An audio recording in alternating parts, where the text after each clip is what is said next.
Dan ternyata di antara berita-berita yang isinya cemoohan dan hinaan Rocky terhadap Presiden RI dan kasak kusuk Rocky bersama Partai Demokrat, ternyata terselip dua berita yang mengungkap ambisi seorang Rocky Gerung. Ternyata Rocky Gerung sendiri pingin jadi presiden. Oh gitu.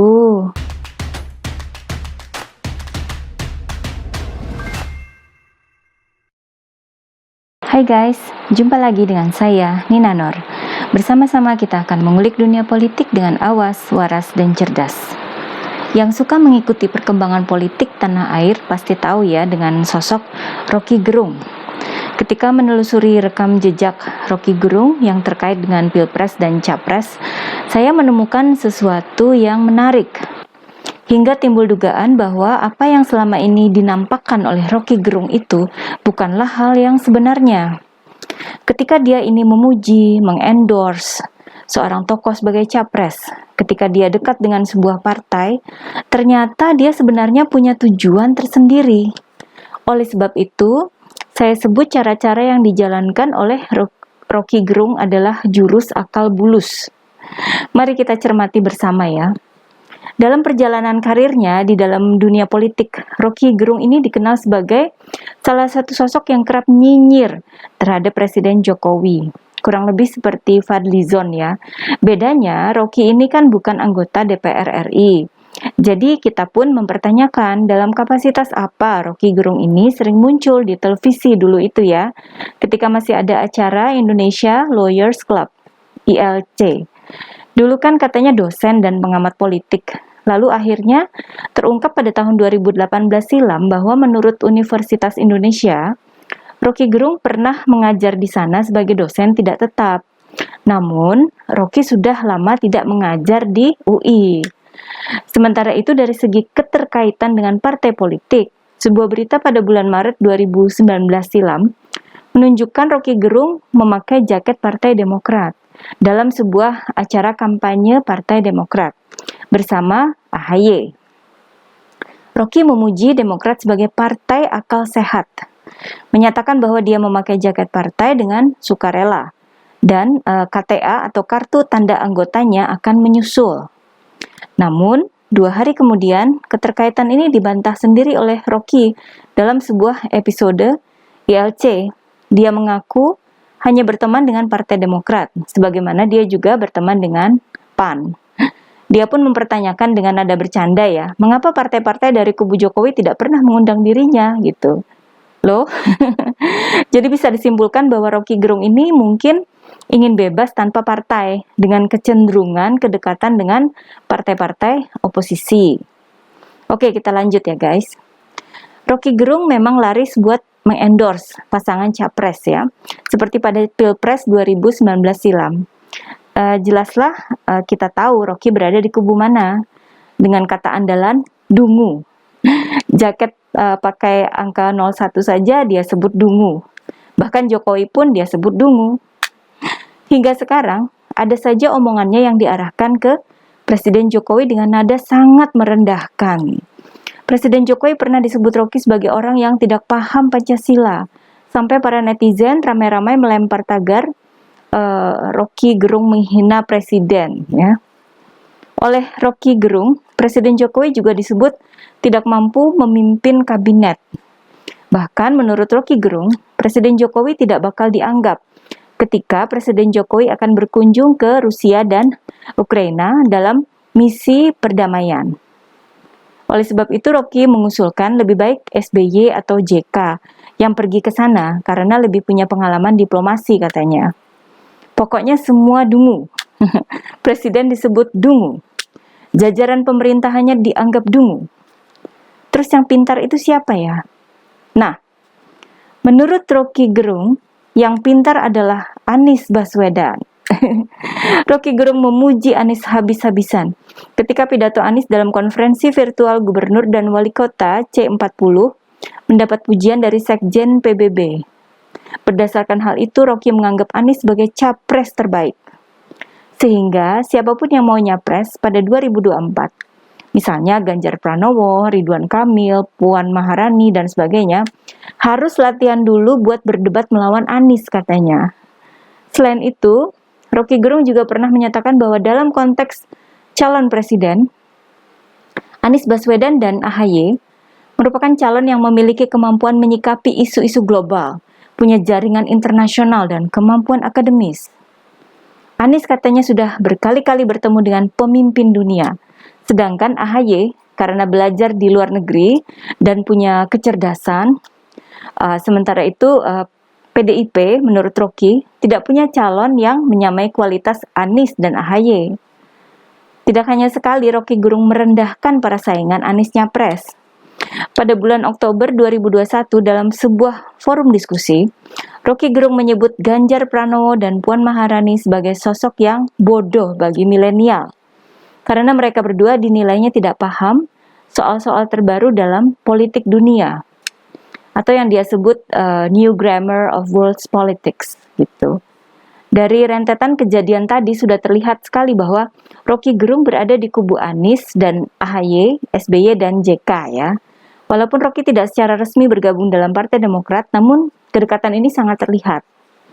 Termasuk dalam upaya Partai Demokrat mengubah presidential threshold atau ambang batas presidential. Dari 20% jumlah kursi DPR menjadi 0%. Rocky Gerung nampak heboh memperjuangkan suara Partai Demokrat. Bahkan sampai menyerang PDIP. Ketika sudah ada pihak yang mengajukan gugatan terhadap presidential threshold atau PT ini di Mahkamah Konstitusi ya, MK, Rocky Gerung menyatakan dirinya siap jadi saksi ahli di MK agar presidential threshold jadi 0%. Hal ini menurut Rocky membuat takut partai-partai besar. Bahkan Rocky menyebut jika PDIP memang percaya diri, maka buka saja PT menjadi 0%. Dan PDIP pasti menang. Sambil menyerukan gerakan PT 0%, Rocky juga menyatakan bahwa dirinya akan memilih capres yang mendukung PT 0%. Saking gencarnya membantu Demokrat mengubah PT 20% jadi 0%, Rocky Gerung juga mau mendungukan dirinya. Mengapa saya sebut dungu? Karena Rocky ini mau saja melempar tuduhan tidak benar terhadap PDIP demi membela Demokrat. Dalam sebuah video, Rocky membahas sejarah presidential threshold 20%. Rocky menuduh bahwa PT 20% adalah akal-akalan PDIP waktu itu untuk membendung Partai Demokrat atau SBY masuk istana. Maka pada tahun 2003 dipasang ketentuan PT 20%. Kata Rocky, nggak ada yang percaya bahwa SBY bisa lolos threshold. Karena itu 2003 dipasang threshold itu. Kemudian Rocky menambahkan, kan orang bilang SBY yang pasang threshold, berarti SBY bodoh dong. Partainya cuma 7%, dia pasang threshold 20%, kan ngaco katanya. Masa sih? Benarkah? Coba kita cek ketentuannya di Undang-Undang Nomor 23 Tahun 2003. Dalam pasal 5 ayat 4 terdapat ketentuan presidential threshold, yakni 15% dari jumlah kursi DPR atau 20% dari suara sah nasional pemilu legislatif tahun 2004. Namun, dalam bab 14 ada ketentuan peralihan yang diberlakukan khusus dalam Pilpres 2004, yakni PT yang hanya 3% jumlah kursi DPR atau 5% suara sah nasional. Kecil ya, 3% jumlah kursi DPR atau 5% suara sah nasional. Maka apa yang dikatakan oleh Rocky Gerung tadi itu adalah tidak benar alias fitnah. Yang dipakai dalam Pilpres 2004 itu adalah yang 3% atau 5%, bukan yang 20% ya. Segitunya ya Rocky Gerung membela Demokrat. Padahal kalau Demokrat sekarang teriak-teriak mau mengubah presidential threshold jadi 0%, publik justru akan mentertawakannya. Karena yang bikin jadi 20% pada tahun 2008 kan Demokrat sendiri. Tahun 2008 ketentuan threshold bertambah jadi 20% jumlah kursi DPR atau 25% suara sah nasional. Kan itu Demokrat yang mengubahnya.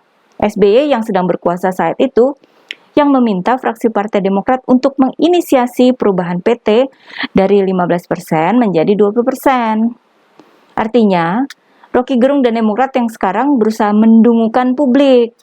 Dikira masyarakat nggak pernah baca berita gitu ya, atau nggak tahu sejarah gitu. Oke, kita kembali ke Rocky Gerung ya. Sekarang kita mulai membongkar kelicikan Rocky Gerung. Terkait presidential threshold 20%, Rocky dengan licik berusaha mempengaruhi tokoh-tokoh politik lain. Rocky menyebut keberadaan PT 20% sama saja membuat tiket pencapresan menjadi sangat mahal. Karena tiket mahal, semua menjadi koruptor, gitu kata Rocky. Dia menyerukan partai-partai yang tidak mencapai PT 20% untuk melakukan gerakan politik agar MK mencabut aturan tersebut. Rocky pun menyebut nama para ketua umum partai yang dia maksud, seperti Zulkifli Hasan dari Partai PAN dan Muhaimin Iskandar dari PKB. Rocky kemudian menyebut nama-nama para capres seperti Ganjar Pranowo, Anies Baswedan, Erick Thohir, hingga Ridwan Kamil, yang disebutnya tidak punya partai dan akan menyambut baik jika PT menjadi 0%. Walaupun Ganjar merupakan kader PDIP. Rocky ini berusaha mempengaruhi para pendukung Ganjar untuk menyuarakan PT 0%. Kata Rocky, boleh-boleh saja buzzer Pak Jokowi pingin Ganjar jadi presiden, makanya itu start di 0%. Loh, kok berusaha mempengaruhi Ganjar dan para pendukungnya? Kelicikan Rocky mulai terkuak, bikin curiga. Apa sebenarnya keuntungan yang ingin diperoleh oleh Rocky Gerung? Dan ternyata, di antara berita-berita yang isinya cemoohan dan hinaan Rocky terhadap Presiden RI dan kasak kusuk Rocky bersama Partai Demokrat, ternyata terselip dua berita yang mengungkap ambisi seorang Rocky Gerung. Ternyata, Rocky Gerung sendiri pingin jadi presiden. Oh gitu, pantesan sangat antusias, sangat bersemangat mengubah presidential threshold menjadi 0%, sampai ikut-ikut membela Partai Demokrat, sampai melempar tuduhan terhadap PDIP, sampai mengajak para capres untuk menggolkan PT 0% termasuk Anies, Ganjar, Erick Thohir, dan Ridwan Kamil. Dalam berita pada bulan November 2021, Rocky menyatakan siap maju nyapres. Dia menuduhkan bahwa PT 20% diternakan oleh partai politik, disokong oligarki, dan dapat dibeli cukong untuk mencalonkan presiden dan wakil presiden. Jika PT menjadi 0%, maka Rocky pun siap maju jadi capres. Pada tanggal 19 Juli, beberapa hari yang lalu, Rocky kembali mengungkapkan kesiapannya maju jadi capres 2024. Dan sekali lagi menyerukan agar PT diturunkan jadi 0%. Kalau tidak diturunkan, bisa saja Rocky akan mendeklarasikan Liga Boykot Pemilu. Widih, pakai ngancem segala ya. Bahkan sehari sesudah Rizik Syihab bebas bersyarat, terlihat lagi jurus serupa dipakai oleh Rocky Gerung. Rocky mempersilahkan Rizik maju jadi capres. Partai-partai Islam menurut Rocky akan berkumpul atau berkoalisi karena melihat ketokohan Rizik. Kita akan minta Habib Rizik untuk, oke, silakan maju dalam politik. Langsung saja bilang, saya mau jadi presiden, tapi saya ingin presidential threshold 0%. Demikian kata-kata Rocky Gerung ya. Jadi, dia minta Rizik maju nyapres, didukung oleh partai-partai Islam, sekalian meminta Rizik memperjuangkan PT menjadi 0%. Untuk memuluskan akal bulus ini, Rocky pun memuji-muji Rizik setinggi langit.